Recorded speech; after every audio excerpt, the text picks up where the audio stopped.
विक्रम अपनी पुरानी जीप में सवार होकर नीलगिरी की पहाड़ियों के बीच से गुजर रहा था। अचानक इंजन से धुआं निकलने लगा और गाड़ी बंद हो गई। आसमान में काले बादलों ने डेरा डाल लिया था और देखते ही देखते मूसलधार बारिश के साथ ओले गिरने लगे। विक्रम ने अपनी कीमती कैमरा किट उठाई और पास ही दिख रहे एक पुराने नीलगिरी के पेड़ के नीचे छिप गया। तभी उसे घने कोहरे के बीच एक धुंधली लाल रोशनी दिखाई दी। वह उस ओर बढ़ा तो उसे लकड़ी के फट्टों से बनी एक छोटी सी दुकान दिखी। दुकान के बाहर एक तख्ती पर लिखा था, दिगंबर की चाय। साहब, रास्ता भटक गए क्या? विक्रम ने देखा, एक लंबा आदमी जिसके चेहरे पर जलने के गहरे निशान थे, भट्टी के पास खड़ा था। जी, गाड़ी खराब हो गई है, क्या यहाँ आसपास कोई गैरेज है? विक्रम ने पूछा। रात के इस पहर यहाँ सिर्फ सन्नाटा मिलता है साहब, गैरेज नहीं, अंदर आ जाइए। दिगंबर ने इशारा किया। विक्रम अंदर जाकर एक पुराने लकड़ी के स्टूल पर बैठ गया। जैसे ही वह बैठा, उसे हवा में कपूर और जलते हुए मांस की मिली जुली गंध आई। दिगंबर ने पलक झपकते ही एक पीतल के गिलास में चाय पेश की। विक्रम हैरान था कि उसने इतनी जल्दी चाय कैसे बना ली। छाया, साहब के लिए कुछ बिस्किट ला, दिगंबर ने आवाज दी। अंधेरे कोने से एक दुबली पतली लड़की निकली। उसने सिर पर दुपट्टा ओढ़ा था, लेकिन जैसे ही उसने प्लेट आगे बढ़ाई, विक्रम की नजर उसके हाथों पर पड़ी। उसकी उंगलियां अजीब तरह से मुड़ी हुई थीं और नाखूनों के पास की खाल नीली पड़ चुकी थी। जब हवा का झोंका आया तो उसका दुपट्टा सरका और विक्रम के रोंगटे खड़े हो गए। उसके गले पर रस्सी के गहरे काले निशान थे, जैसे उसे फांसी दी गई हो। विक्रम ने डरते हुए चाय का घूंट भरा। यहाँ और कौन आता है? दिगंबर ने रहस्यमयी मुस्कान के साथ कहा। पहले यहाँ एक बस डिपो था, तब रौनक थी। अब बस वो लोग आते हैं जिन्हें बुलावा आता है। तभी बाहर बिजली कड़की।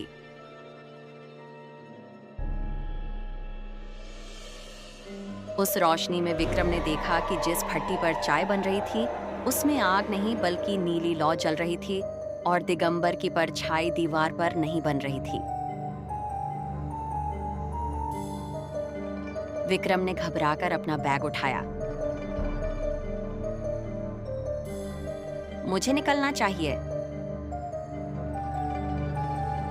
इतनी जल्दी क्या है साहब?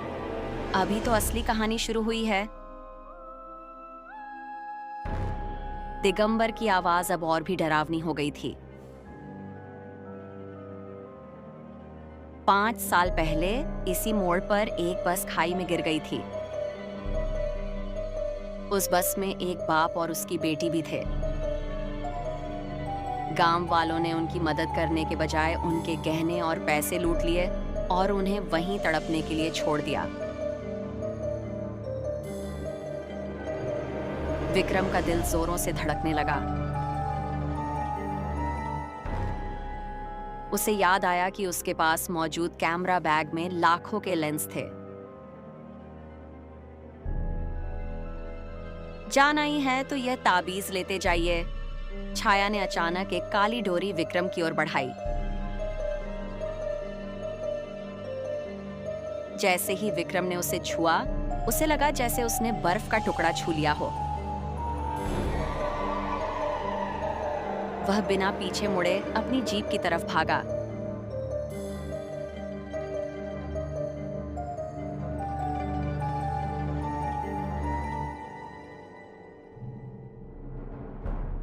हैरानी की बात थी कि जीप एक ही सेल्फ में स्टार्ट हो गई। वह पागलों की तरह गाड़ी चलाकर मुख्य हाईवे पर पहुंचा। सुबह होने पर उसे एहसास हुआ कि वह अपना मेमोरी कार्ड उसी दुकान पर छोड़ आया है जिसमें उसकी पूरी मेहनत थी।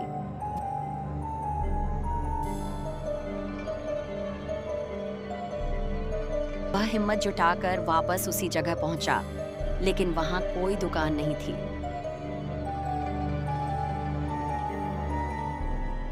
वहां सिर्फ एक जला हुआ नीलगिरी का पेड़ था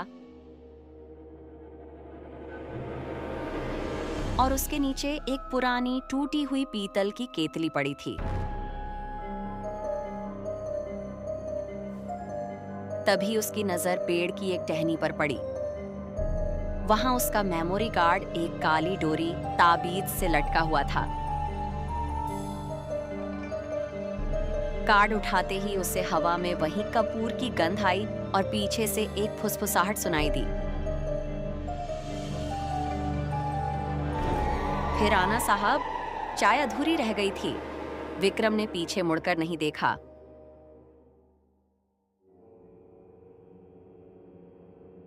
और कभी उस रास्ते पर वापस नहीं लौटा।